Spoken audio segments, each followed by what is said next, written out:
You've come, though I'm afraid there's little in the way of good news. After you left, we reached out to both the Alchemists Guild and Stillglade Fane and attempted all manner of treatments. But the results were always the same. Whatever the answer is, it's not alchemy or conjuring.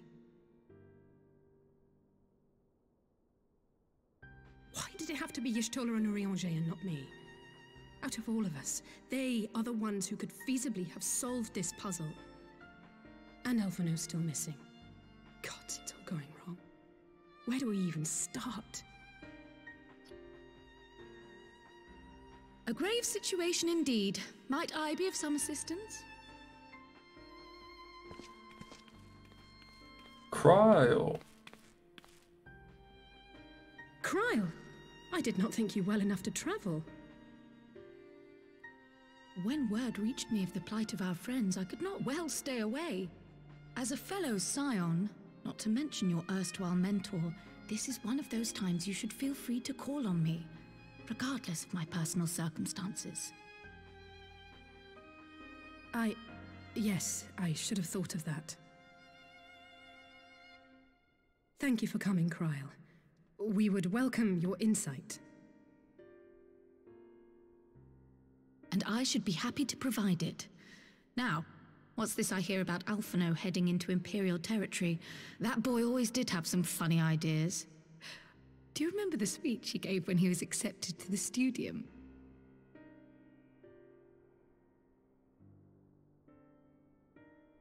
My life's goal is naught less than the salvation of this star.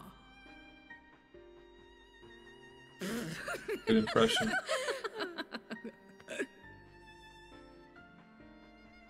That particular grand pronouncement has been a source of great embarrassment to him, as you know. But the fact of the matter is, he meant every word and has lived his life accordingly. Yes, he remains altruistic to a fault, but I'm worried he was too fixated on his goals to see the dangers, as has happened before. You needn't be so concerned. Though his values remain the same, Alphino is not the blinkered boy he once was. Slowly but surely his eyes have been opened, thanks to a certain someone. A certain someone whom he'd be mortified to learn had heard about his little speech. Mum's the word, eh?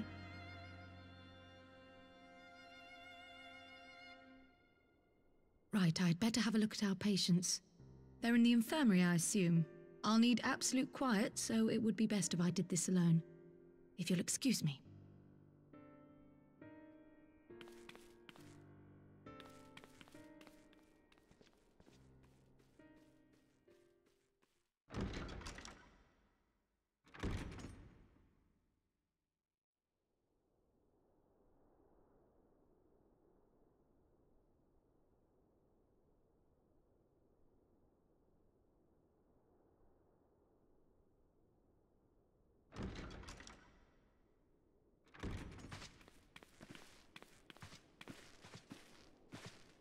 All three are in fine physical health.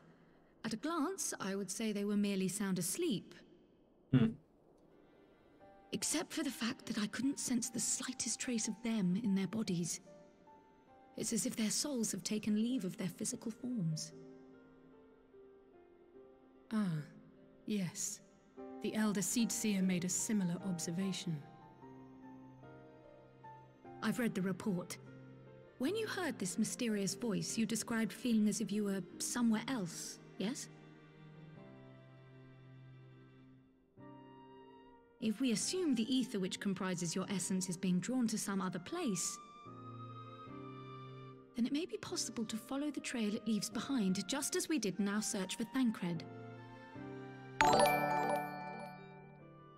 I wasn't around for that, but I can't imagine it was easy. Thank you for the prime absolute Zama. No, it wasn't. But that's no reason not to try. I will have need of Master Matoya's crystal eye if I'm even to make the attempt.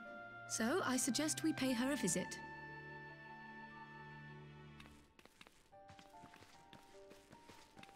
Much appreciated.